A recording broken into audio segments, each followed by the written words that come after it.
there's some Randy Rhoads licks. And when I was 14, 15, 16 years old, I was a huge fan of Randy. I still am, but you know, that's when he was around and playing. I saw him play twice with Ozzy. Blew my mind. It was just great tone, great playing, fire-breathing guitar sound. And he even did a guitar clinic in Greensburg, this little town where I grew up. I don't think he did any other clinics anywhere in the world, and the fact that he did one in Greensburg, this little town where I grew up, to me just is sort of a really strange coincidence. But of course he died tragically, and you know, I was so sad. You know, he's gone, and one of my heroes is suddenly not there. And but I had learned so much of the stuff, and I got this harebrained scheme that I might, you know, be able to replace him. And you know, I lived in a little town, you know, an hour outside of Pittsburgh, you know, literally in farm country. You know, there were grain silos where I lived, and people raising pigs. And you know, this is way before the internet. You couldn't post a video on YouTube. You know, you had to, you know, the music business was in Los Angeles or New York, and I didn't know anybody.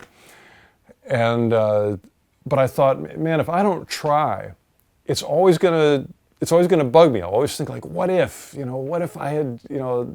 So I thought, well, how do I try? You know, where am I going to start? I'm sitting here in the country. You know, I know a couple of the tunes. What's step one? And I had a subscription to Guitar Player magazine, and Mike Varney, the you know, who later became the, you know, well-known promoter of players like Yngwie and Tony McAlpine and myself, had an article about, you know, finding new talent. And in the end of the article, he put his address and said, anybody who sends me a tape, I guarantee you that I'll write you back. And I thought, well, okay, there's a guy, he lives in California. I didn't realize California was as big as it was, but I thought, California, everybody must know Ozzy in California. And so I sent a tape of, you know, me doing a solo and a Montrose tune, you know, and some other originals that my band was doing, and you know, sent it off to Mike.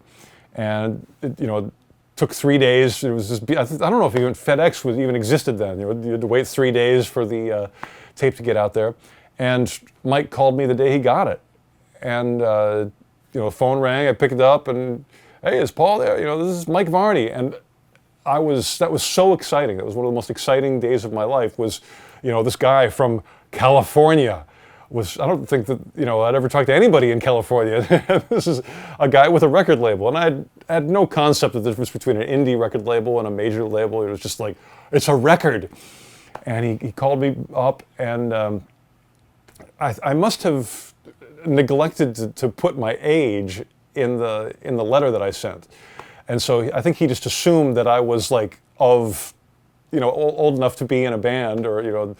And so he was asking me all these other questions, like, you know, do you do drugs? Like, no, I don't do drugs. You know, what do you look like? Do you have big hair? Like, yeah, I've got big hair. You know, what kind of gear do you have? Like, I got a Marshall. You know, have you been in any bands? Yeah, I've been in a bunch of bands. You know, well, you know, sounds great. Maybe I can get you an audition. Like, oh my God, you know, by the way, how old are you?